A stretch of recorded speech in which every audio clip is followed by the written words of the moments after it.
Hello. How's it going? Good.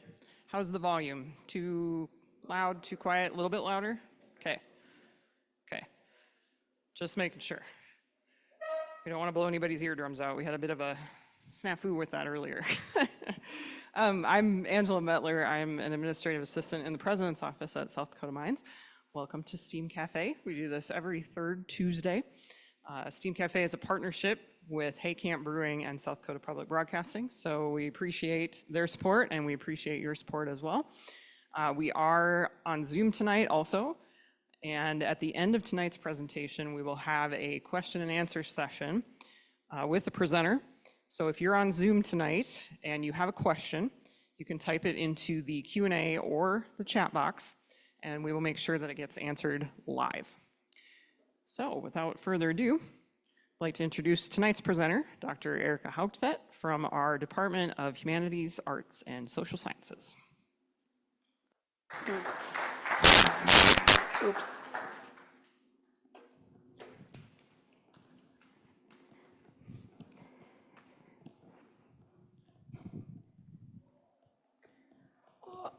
Hi, I'm Dr. Haugtvedt. I apologize for my voice. I sound worse than I feel, so at least take comfort in that. I have the opportunity of talking to you tonight about George Eliot, the novel, and science. So what we'll cover is some background of the Victorian period. We'll cover who Marian Evans is, who is the real name behind the pseudonym. And then we'll talk about how Marian Evans became George Eliot, her journey through evangelical religiosity all the way to radical free thinker, and then how she achieved preeminence with the Victorian novel and showed its connection, its absolute enmeshedness in science. And lastly, I'll talk about how the two-culture problem that we often deal with, where we think that science is the opposite of humanities and the arts, how this wasn't really the way that the 19th century dealt with these things at all. So first of all, the Victorian period. The Victorian period goes from about 1837 to 1901 if you follow the reign of Queen Victoria. Queen Victoria was born in 1819, came to the throne in 1837. And when we think of the Victorian, I want to set up some of the stereotypes about it. I'm sure some people don't think about these stereotypes nearly as much as I do as a Victorianist, but those stereotypes are, when we think of the Victorian, we might think of like fussiness, duty, strict social expectations. But this period is also a period of great progress. This is the period of steam. This is the period of the train. This is the period of industrialization and factories. And progress was really chugging along throughout this whole century. And in that century, full of like optimism, in that progress, we also have contradictions, right? We have that it's kind of known for its conservatism in many ways, its social conservatism, at the same time that it's known for its great scientific achievements and technological achievements. But I want us to keep in mind that the Victorian period will usually surprise you. Always keep that in mind. Whenever you think that you know what history will hold, they will surprise you. So, Marian Evans. First of all, I want to point out that her name was spelled 3 different ways at the very least. She was christened Mary Ann with an E. Her family spelled her name Mary Ann with 2 N's, and then she went by Marian later. This just points to like standardized spelling was really late. Her family was actually middle class or fairly well educated. But her father was terrible at spelling, was totally inconsistent in his spelling. And Marianne might have been, thinking about these spellings as different epochs in her self-image, or she might have just not cared that much. It's not entirely clear. So she was born in 1819, which is the same year that Victoria was. So Marian Evans is the same age as Victoria going through the 19th century. She died in 1880 at, I think that's, 59 years old? So fairly young, of probably, we think, kidney problems. She was born into what we would now consider a fairly middle-class family, but middle class kind of doesn't mean much in the 19th century. So whereas today, everyone, if you ask them, they say, hey, I'm middle class. Everyone's middle class, right? In the 19th century, we have a lot of changes in economic relationships. And you have to remember that for like 90% of people, they are living hand to mouth. They are suffering. It is really hard for them to get by and to feed themselves every single day. So when we say middle class, really what we're talking about is the icing, like the top 10% in the first place. The fact that they could pull down more than 100 pounds a year meant that they were pretty well off. So she was in a comfortable family, but it was a country family. She was born in Warwickshire, and Warwickshire would stay with her whole life. Wordsworth said something about the spot that you grow up in is the spot that will form your adulthood, that you'll always come back to this. And this was really powerful for Marianne. She came back to that over and over again in her novels, and her novels are in many ways an exploration of the country towns that she grew up in.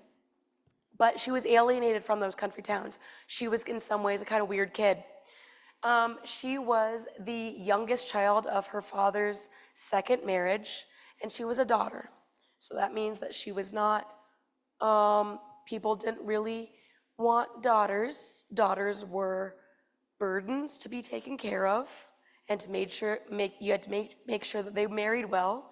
Whereas sons could go out and, get into a profession and generate wealth for the family. So she was a youngest daughter as well, of his second family. Nonetheless, her family was they were very strict. They were very interested in upward mobility, and they were important pillars of their community.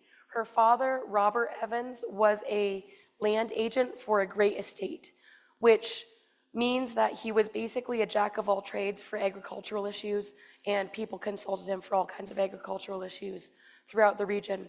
So he was kind of an expert, and he made sure that his children had access to education and that they had access to books. So Marian remembers reading Walter Scott's novels at her father's knee from the very beginning. This is extraordinary for this time period, that in the early 19th century, she had regular access to books. That itself means that she was pretty well off. She went to boarding schools for girls from ages 5 to 16. Now, university was not available to her. Women were not allowed to attend university. However, most people didn't attend university. At this time period, the only people who attended university were the clergy and certain professions. So doctors, now I'm struggling to figure out anyone else who attends university besides doctors and clergy. Anyone? Well, eventually engineers, but engineers were coming towards the end of the century for professionalization. So lawyers, good, lawyers. Doctors, lawyers, professors. But engineers professionalized as a college-educated profession in the 1880s, which is why South Dakota Mines exists, 1885. But that's definitely a turn of the century thing.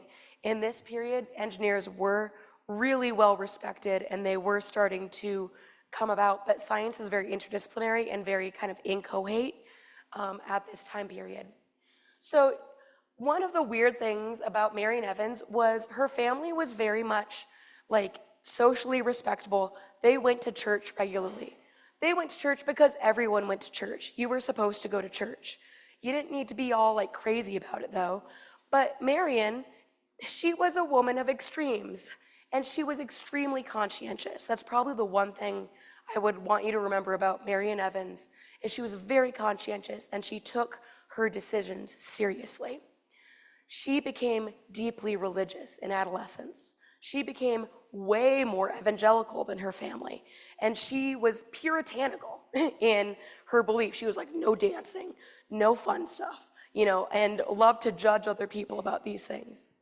And her family was all like, it was not coming from her family. Her family was like, could you cool it a little bit? You're kind of like harsh in the vibe. Like, we're not really that kind of people. They just wanted her to be normal. But she was a woman who wanted to believe in what she chose to believe in. So in 1836, her mother passed away of breast cancer, and she was about 16 or 17 years old. This called her back from boarding school, and she became the companion of her father until her early 30s. So from 16 to her early 30s. One thing I want to highlight about women in this time period that people often misunderstand is when we're talking about middle-class women, which when I say middle-class women, I really mean kind of high-class women. We're talking about 10%, top 10%. For women of that class, you're a housekeeper, but being a housekeeper is very different in our 20th century knowledge. Housekeeper meant she was managing the household, as in managing the finances, and managing the servants. The servants were the ones who were doing the physical labor of the household. And the physical labor of a 19th century household was a ton. It was keeping yourself warm, making sure the fire kept going all the time, cooking, which was slow and laborious, heating water, all these types of things meant that you would have probably a maid of all work and a cook at the very least, so at least a couple servants. So that's what Evans was dedicated towards. She was also dedicated towards helping her father, just kind of with all the stuff that a wife otherwise would, because he was widowed. But he was in fairly good health for most of this time, which was pretty good. So eventually, though, Evans starts reading widely. She gets access to the library at the Arbory Estate, which her father runs. And that library is the library of rich people. And she gets to basically self-educate. This is the period in which she basically achieves a college education all by herself. And she was, in general, supported by her father, but her father kind of wished that she would just kind of cool it and marry someone instead of being so weird. So she lived with her father until his death in 1849. And at the time of his death, she was freed from her obligations at home as the youngest unmarried daughter who was available to help him and be with him and, run the household for him. So after that, she traveled abroad almost immediately to Germany with friends, and then eventually she moved to London. This is the radicalizing period of Marian Evans, and this is the period that sounds very contemporary to our ears, but it was shocking to Victorians. So from the ages of her early 20s to her 30s, Marian fell in love with men, multiple men. And she had relationships with them, relationships which included having sex. And at this time, she had decided for herself, her theology had moved from being very evangelical and very strict and puritanical to all the way to the radical liberal side. She had been influenced by Unitarianism, and she no longer believed in the divinity of Jesus. And she also was reading Feuerbach. She translated Feuerbach. Feuerbach thinks that religion is primarily an emanation of psychology for people, and that, as an emanation of psychology, what you need to appreciate is things like love and, community and making a good life in this life that we have. And so eventually Evans decided for herself that the role of religion was community. She did feel that it was important, and she respected people who did have belief. She recognized that as a person who used to have deep belief. But for herself, these rigid requirements of things like monogamy or marriage were no longer necessary. So she, in 1850, she stayed at the house of John Chapman, who was the publisher of the Westminster Review. So around these tables, I have put printouts of 19th century periodicals for you to browse. The print is super small, so I hope you have good eyesight. But I'm doing that because periodicals were critical to how Marian Evans ended up becoming who she was. So in 1850, she befriended John Chapman and she moved in with him. She had an affair with him. He was married. It was an open marriage. There were many different open marriages at this time that were non-monogamous. So that's a little bit shocking to realize in the 19th century they were doing that. They were doing that. So she was kind of in a menage a trois, or whatever, the threesome, with his wife. And she became basically the unofficial co-editor because Chapman was having major problems at this time. He was stringing along the Westminster Review through a daisy chain of loans. It was on the edge of bankruptcy. And Evans was the person who was holding it together. And it was incredible that she was holding it together because the Westminster Review is known as the heaviest, the most intellectual London periodical. Like, it's really heavy stuff. So the fact that she was able to do all that, and Chapman was, I think, university educated, but she gives Chapman a run for his money. Chapman definitely recognized her intellect. She leaves Chapman, she falls in love with other men. The fact that she fell in love with multiple men, some people have a problem with that, but she fell in love with Herbert Spencer. For those of you who know the history of science, you may know that Herbert Spencer is important as a precursor to Darwin. He ends up being kind of wrong about the theory of evolution as we inherit it today. He believed in Lamarckianism, but he was into anthropology, psychology, all kinds of stuff. Very important to 19th century science. He coined survival of the fittest. That's not Darwin. That's Herbert Spencer. Evans wanted to marry Herbert Spencer. Herbert Spencer didn't want to marry her. So then she left him. So eventually she seemed to she wanted a committed relationship ultimately. And she was interested in marrying if it was right. So from 1840 to about 1857, Evans supports herself by publishing and editing periodicals. Now, this is a very hand-to-mouth work because periodicals, they're published every month, every 3 months, or every week. You need to work that. I put out one example of Blackwood's Edinburgh magazine, which was one of the higher class ones. It is thick. So for being that expensive, she was churning out a ton of editing work to get that thing done. Westminster Review was similar. She was publishing critical essays in those periodicals. Now, the reason the periodicals are so important is because there's this heady mix of all kinds of intellectual discoveries. So you have science next to fiction, next to art, and it was all mixed together.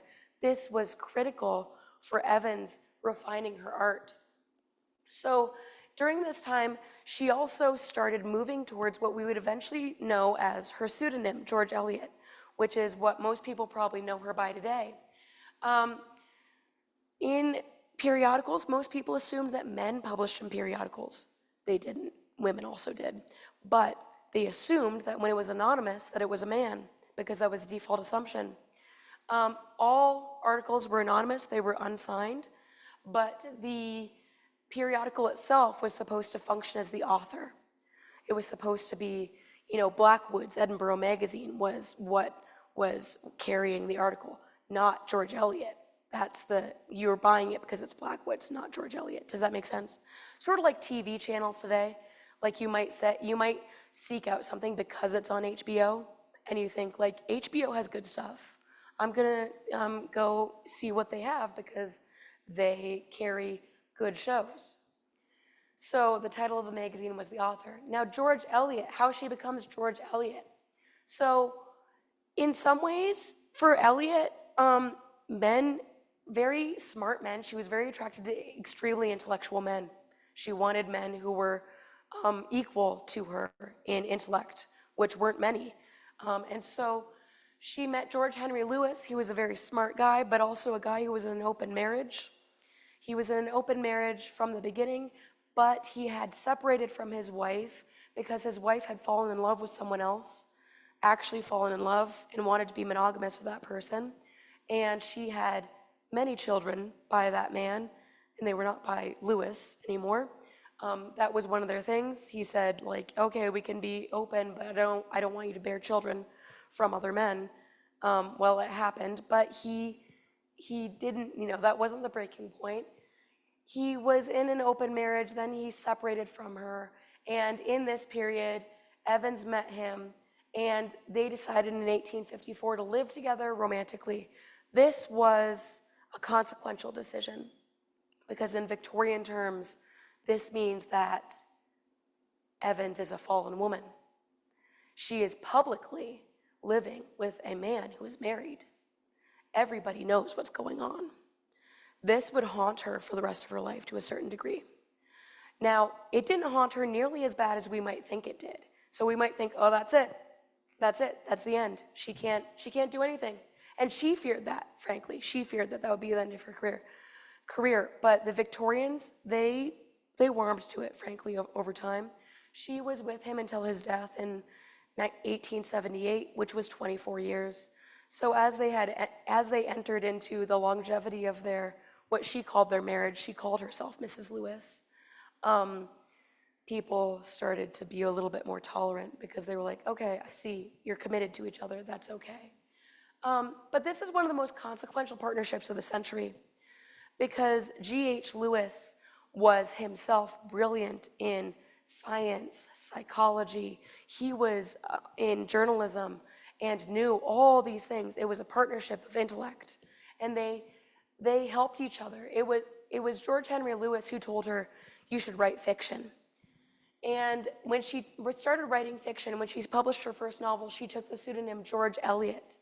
And the pseudonym means George L. I owe it, George Lewis I owe it, which is, in deference to her partner. But it's also in deference possibly to her Uncle George, who was a black sheep of the family, and she was totally estranged from her family at this point. When she told her brother, I'm living with George Lewis, he said, okay, I'm never going to talk to you again. And she was cut off. So that was very painful for her. So she published her first fiction, Scenes of Clerical Life, in Blackwood's Edinburgh magazine in 1857. And then, unexpectedly, she had her first novel, which was published both in the magazine and then published in novel form, was Adam Bede. And then what happens is someone starts trying to claim her pseudonym. They said, it's me, I wrote it, and it was not them, it was bullshit. And so this is something that Marian Evans could not tolerate. She was like, no, I'm not gonna let someone claim they're me. Like, I can't let them claim my works. So eventually, very painfully, she decided, I'm gonna have to reveal that Marian Evans is the one who's behind George Eliot. And this is a painful step because she thought this would destroy her fiction career, because there was a lot of rumors going around. Marian Evans is living with George Henry Lewis, and they're into weird stuff, and that's not okay. Well, it didn't kill her career. Now, why didn't it kill her career? Well, there could be a lot of different reasons. Maybe most people didn't actually know about it, because how are you going to find out, right? In this period, it was pretty much an enclosed London rumor mill, right? And the people who did know about it were maybe a little bit more accepting than she had expected them to be. And then over time, as it spread even wider in Great Britain, people were more accepting than she had expected. So she, even after revealing the pseudonym, she decided to keep the pseudonym. And this is something that people find confusing today, because they often think when I say George Eliot was a woman, they're like, oh, of course, a woman couldn't publish novels. That's not true. Women published novels from the beginning. In fact, women were the dominant people who published novels throughout the 19th century. Don't let anyone ever tell you that women did not write. Women were writing throughout all the time period. It is not weird that women were writing. What happens is that women were not allowed to write things that were considered literary, or highly intellectual. That's why she wanted to keep the pseudonym. Not because she felt that she couldn't be a woman who wrote. She didn't want to be a certain kind of woman who wrote. She didn't want that association with other women. But arguably, she could have dropped the pseudonym because there are famous women novelists today. In fact, most of the women novelists that I think of, we've got Charles Dickens, we've got Thackeray, but we've also got the Brontes, Emily, Charlotte, and then we also have Gaskell and Eliot. We have just as many women as men in the 19th century. And many of those people, the Gaskells and the Brontes, were known by their female names during the century. They had started off with male pseudonyms, dropped them, and then written under their female pseudonyms. And remember, we also have Queen Victoria. So there's much more going on here about women and authority in the 19th century than we give them credit for. They had more complex ideas around it. So the Victorian novel and science. The Victorian novel and science is much more closely related than I also think we tend to give it credit for. So I think when we think of novels today, we tend to think of these big books. And we tend to think, like Middlemarch, what I'm going to talk about today. Middlemarch is 800 pages long. So it's a pretty big, it's a pretty dense book. But in the period, there was much more going on with the Victorian novel, and the Victorian novel was much more acceptable, and it was also acceptable. By that I mean popular. Everyone was reading it for entertainment. It was also had its fingers in all kinds of thought. Middlemarch is deeply entwined with science, and this has been acknowledged for generations. So some basics about studying the novel. The novel starts off, as we know it, starts off in the Anglo-American tradition in the late 18th century. And the 18th century is known for the rise of empiricism. And the rise of empiricism is about systematizing science. It's about being more strict about our observations and developing theories that arise from those observations, and then using theories to understand what we observe in the natural world. So the novel is directly descended in this same time period from empiricism. It's the realism of the novel in particular is in conversation with this from the beginning. And part of this is about induction and deduction. So observing from the bottom, the chaotic observations that we see all around us, and then having theories from the top that help us understand what's happening, a lens through which we understand what's happening. So that is at work in the novel. Bakhtin, who's one of the most famous theorists of the novel, he says the novel is inherently what he calls dialogic.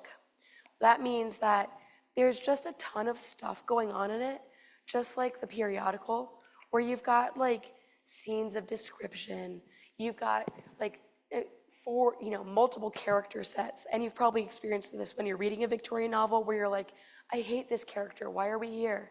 And then you read it for a chapter, and then you're like, oh, I'm interested in this character, okay.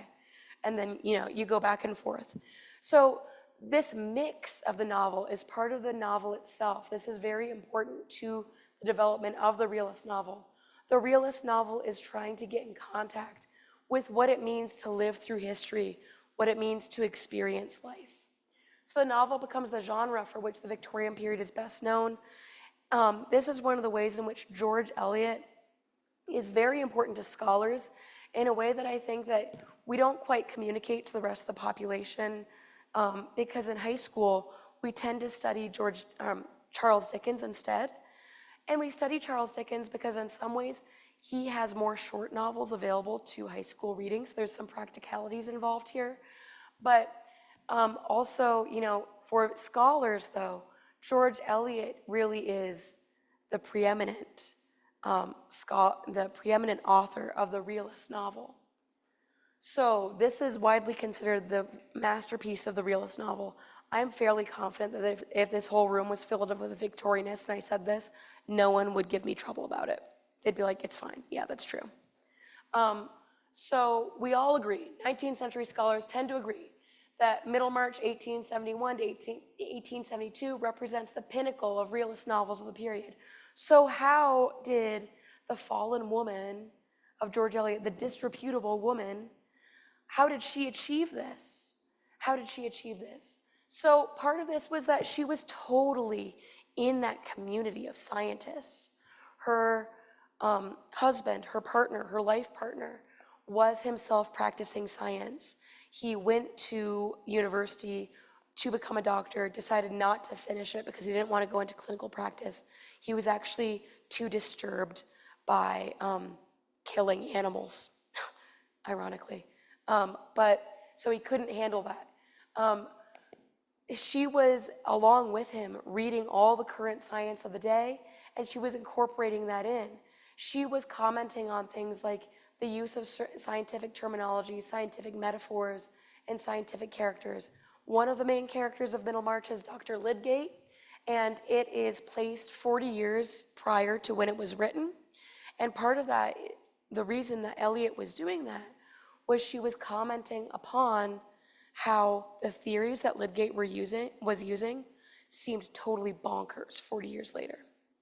And she wanted us to see the development of science over time. Like, okay, what's happening with the development of science?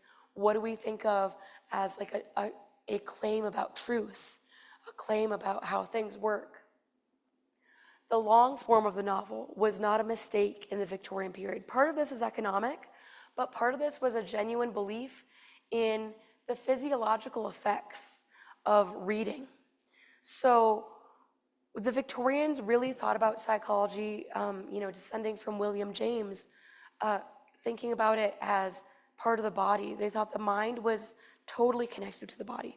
In this way, today, we have happened to come around to a time where this now makes sense to us again, but we've gone through periods in psychology where that didn't make sense.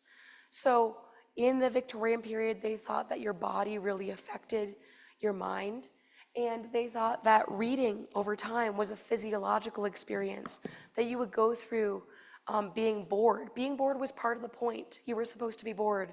You were supposed to let your mind wander and then let your attention focus in.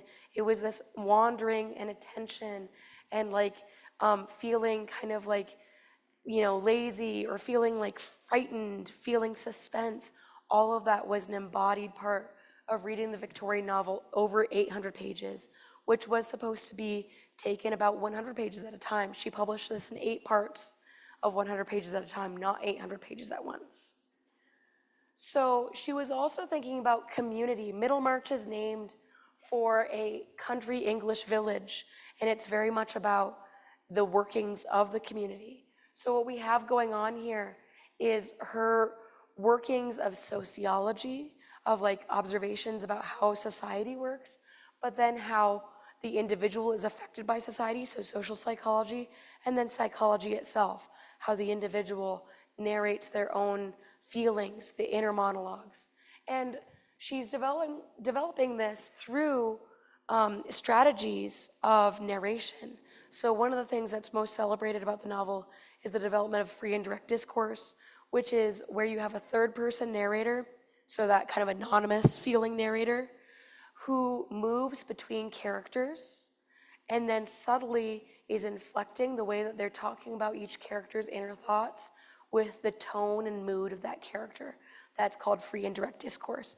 And that is a funny tool that's weird, and that took a lot of time to develop for authors. So, how did this contribute to science? I want to say that the novel really was in there with science from the beginning. They have common ancestors in the 18th century. Eliot personally knew and was close to many of the leading scientific thinkers of the day.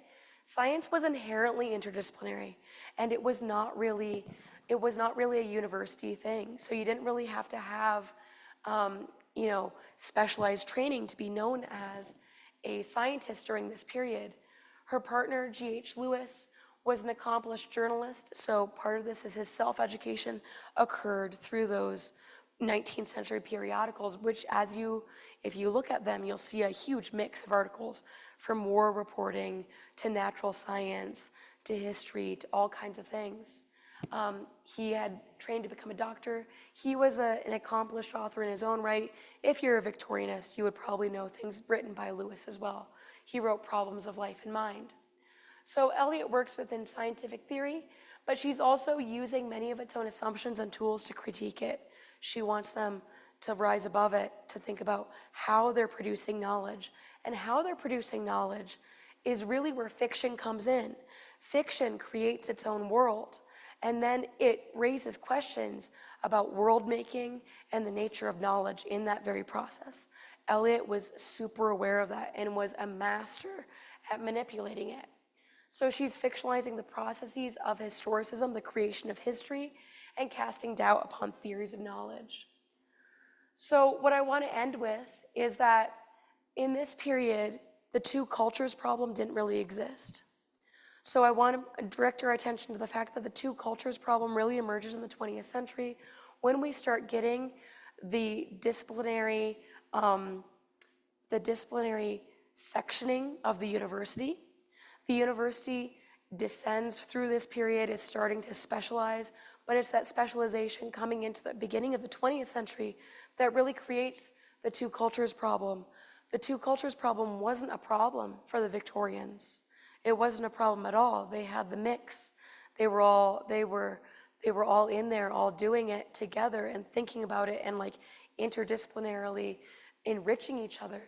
But as we start moving towards more and more specialization, we start thinking, humanists be like this and scientists be like that. And I think that ultimately that's harmful to the production of real knowledge. So thank you.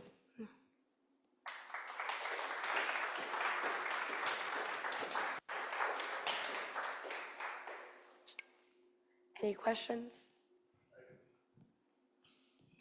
So reading is fundamental. Read that somewhere. And you mentioned a lot about reading as an important function in her life. And the fact that she grew up reading everybody taught her to read. Probably her parents, I would imagine, because they knew how to read. So it was from just osmosis, essentially, that Yeah, well, so, I mean, well, he was inconsistent in his spelling, which I wouldn't say is actually the same as being unable to spell because spelling wasn't entirely systematized. It's actually very recent that we've been so strict about spelling. As we can see, Marian Evans didn't really care, or might not have cared a whole lot. So who's teaching her to read? That's a good question. She went to boarding schools from ages 5 to 16. So that's in the period. Typically, we think of attaining literacy developmentally as being between the ages of about 4 to 7. And it's possible that her tutors at the boarding schools were the ones who actually did the teaching her how to recognize letters and read. Well, there was a lot of oral literacy that would go on. So today we often think about reading as only, me silently reading. In the 19th century, you really have to let go of that. So throughout the century, education was spreading. It's in 1870 that we get the Compulsory Education Act, where people actually had to go to school. But before that, it was very rare for people to have to go to school, except for it was extraordinary that Evans sent his children to boarding school. He really invested in education. That was a private boarding school. What happened before that was oral reading. It was reading out loud. And that's how most people accessed reading. And for a lot of these periodicals, it would be you only needed one person to be able to read the letters. And then they would be in pubs, and they would sit in a corner and they would read aloud. And it would just be like listening to a podcast or the radio today. And that's how they really disseminated knowledge. You didn't necessarily need to be that good at reading. Our understanding of literacy, the spread of literacy, is very difficult to trace because our measures are very imperfect. We measure it by the ability to sign your own name. And the ability to sign your own name is pretty basic. I don't think that stands in for very good literacy necessarily. So we know by the end of the century that most people are able to at least sign their own name, but we don't really have a good, of the 19th century, turn of the 20th. But we don't really know details of like their comprehension, their level of comprehension from like reading letters on their own. You know, that's very imperfect. It's very hard to study the history of reading because some of it's, you know, it's mental, so it's very ephemeral, and our knowledge of it, we don't have a lot of hard evidence that survives historically. Yeah, but very good question. Thank you.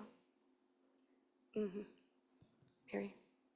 So first of all, I just want to thank you for such an excellent presentation. But I'm curious if you'd be willing to think along with me. I think this, like the opening kind of context you provide us with is really fascinating. The idea that like at the same time that there was all of this sort of scientific development and progress, and a lot of progress that was going on societally, was happening at the same time as kind of pervasive sense of social conservatism. And like, what do you think the relationship is between those things? Why do you think that the context in which the Victorians were working kind of was really like dug into that dichotomy? Yeah, I mean, I think that in many ways the changes they were going through were very disruptive to their lived experience, and that this may have caused some reactionary responses. So, for instance, I mean, if you think about it, think through it, the development of like standardized time, clock time. Clock time was invented for the trains, for making sure that the trains didn't run into each other. But, and this also enforced that people actually had to be at the factory at 6 a.m. Well, as we know, as many of us may have to get up at 6 a.m., getting up at 6 a.m. is not necessarily natural. You have your alarm that goes off. And they had ways of, you know, they may not have had their individual alarms, but they had what were called knocker-uppers, who were women who got up at 6 a.m. and threw rocks at their window until they woke up. They would knock them up. So, yeah. So you got to be careful with British English. Yeah. And there's there's many, you've got to be careful with British English. So part of what this points to, though, is they were moving from an agrarian lifestyle that was very based on like, okay, the sun is up, I get up, I work, the sun is down, I go to sleep. Like, makes sense, right? And the enclosure of the commons, and basically moving from feudalism, which was like, it wasn't necessarily a great life, but it was a life they knew, to those peasants moving into the factories. And they had a lot of nostalgia, and a lot of studies of nostalgia see it as primarily a reactionary and conservative formation. And I think there's a lot of, there's a lot of credit to that. Maybe it's not only that, but you see this kind of emerging out, and you see this also with Eliot's work, the fact that she spends the rest of her life talking about the community she grew up in, which she was frankly not that happy in at the time.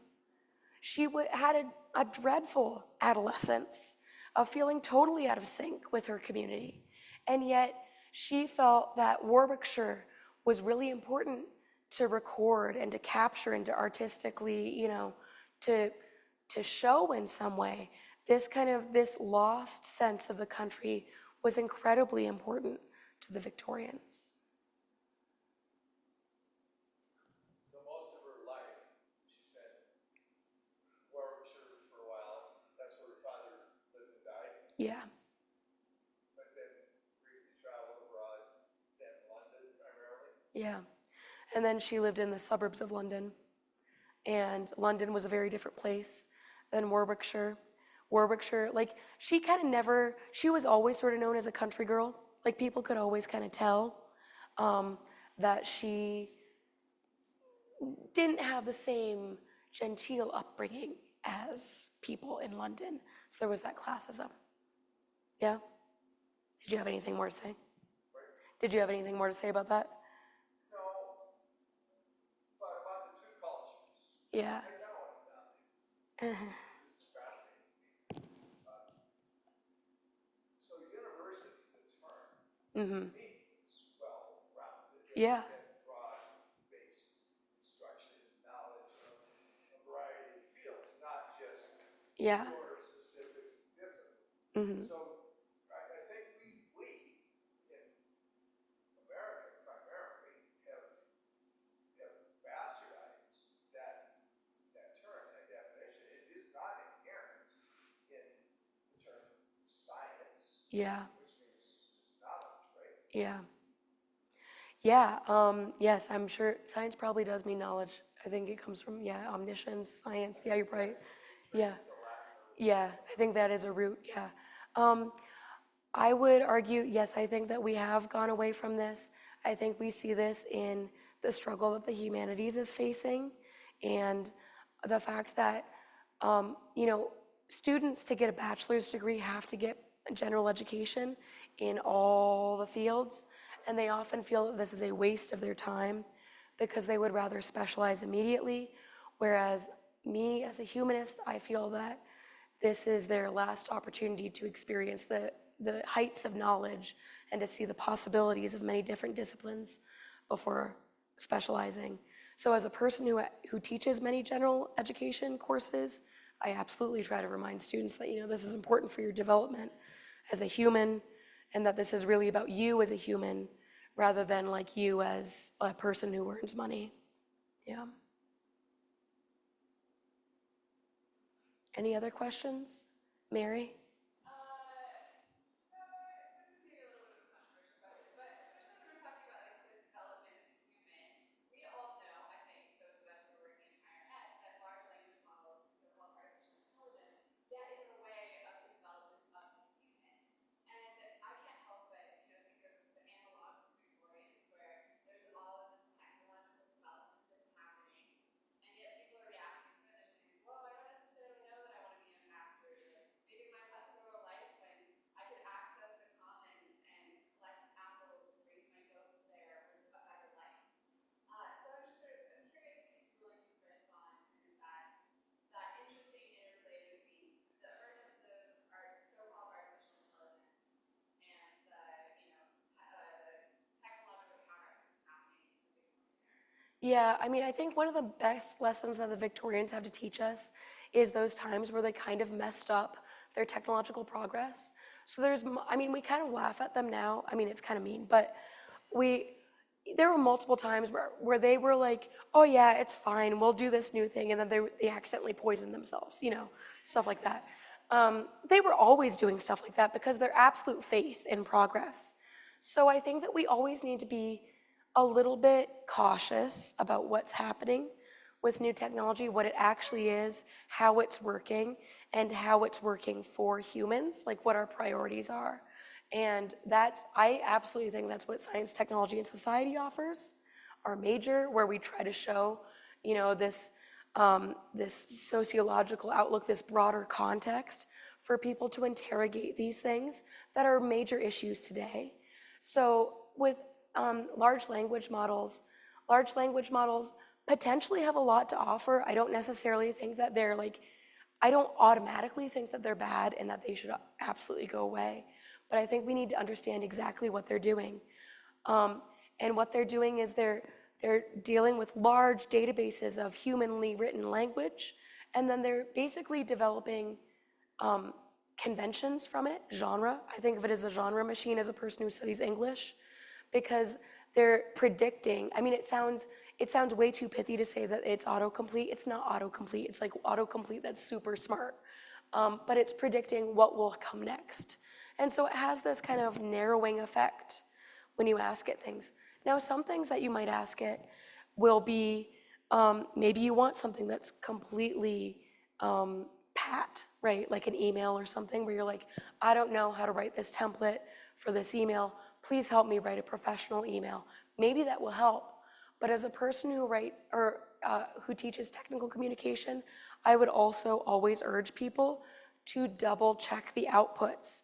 Just as you would be with a calculator, you have to double check the outputs with AI, because you need to own, if you're going to press send on that and have your name attached to it, you need to own what it says, and you better make sure that you're okay with it. And if you're thinking about using it for things like job applications or university admissions essays, I think it's especially important to own what you say there, because what's happening there is what they're asking is for your story. They're asking for your human story in that college admissions essay, or they're asking for your interpretation of your resume and your experience in the cover letter. So there's a danger here to be too tempted by the things that are too easy and be like, I just need something to fill this out, and this will fill this out quickly for me, rather than thinking, how can I actually write an effective cover letter? A cover letter that actually works for me personally and my experience and this job. Because I think what we might end up losing is that individual experience that is actually the thing that is important to humanity. So, yeah, I mean, and then it's going to become data that the bot is going to eat, and then the bot is going to keep doing it again and again. Yeah. Any other questions?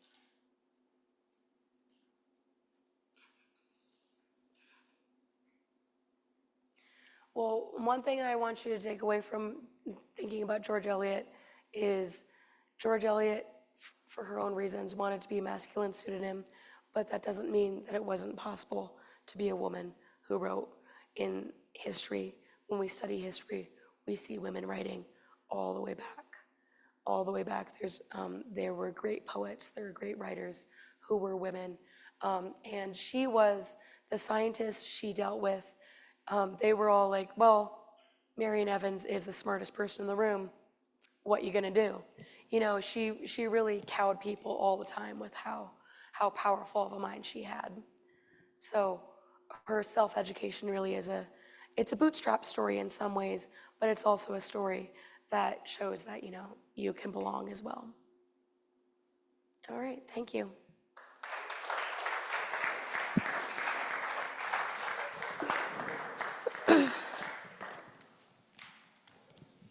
Just want to say again, thank you everybody for coming tonight. As I said, we do this every third Tuesday. So next month, the date is October 15th. And Patrick Dame, the executive director of the Rapid City Regional Airport, is going to be here to talk to us about the airport's expansion. And that might sound boring to you, but he's actually going to touch on how the architects designed the building and the engineering challenges they faced and that kind of thing. So hope to see you on October 15th.